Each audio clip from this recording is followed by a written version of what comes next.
Sedangkan di sini aja tempat tinggal gua. Ya, itu. Ngapain gua kabur?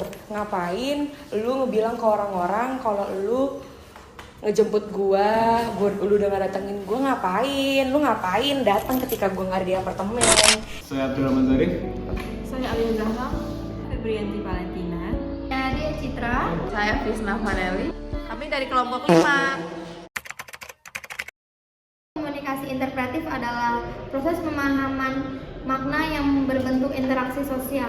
Pendekatan ini berawal dari tradisi hermeneutika dan beberapa fenomena yang pernah terjadi pada abad ke-20. Pada awalnya tradisi ini digunakan dalam penafsiran ayat-ayat suci, kemudian berkembang menjadi metode yang digunakan untuk memahami interaksi manusia.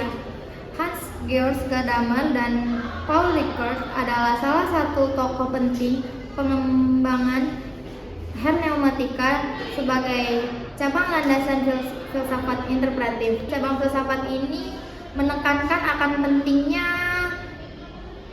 makna yang dihasilkan dari proses interaksi antar individu. Ketika terjadinya perbedaan pemahaman antara komunikan dengan komunikator, maka akan menyebabkan kesalahpahaman hingga konflik. Kesalahpahaman tersebut sering kita sebut dengan miskomunikasi. Sedangkan miskomunikasi tersebut terjadi karena perbedaan latar belakang, pemahaman, dan konteks individu.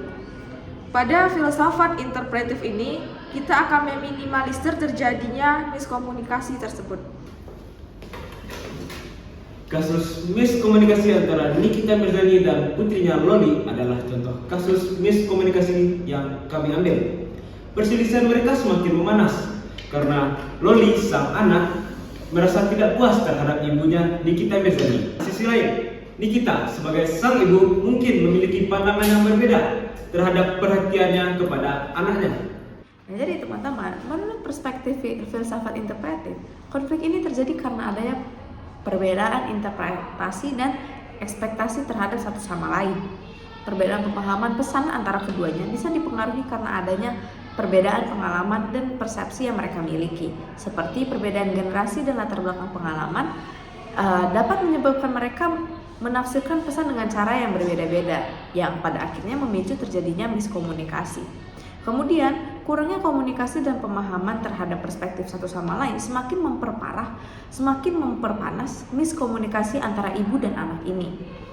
Untuk mengatasi kasus miskomunikasi ini, penting bagi kedua belah pihak untuk saling memahami perspektif satu sama lain, serta menemukan solusi dan memperbaiki komunikasi dan mencapai pemahaman bersama.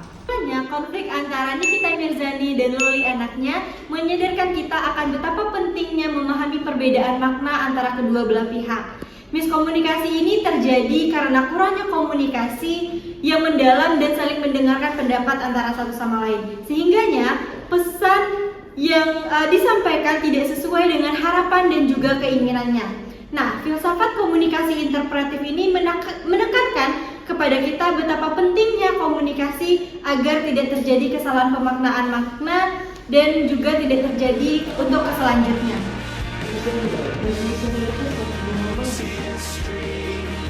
Orang dapat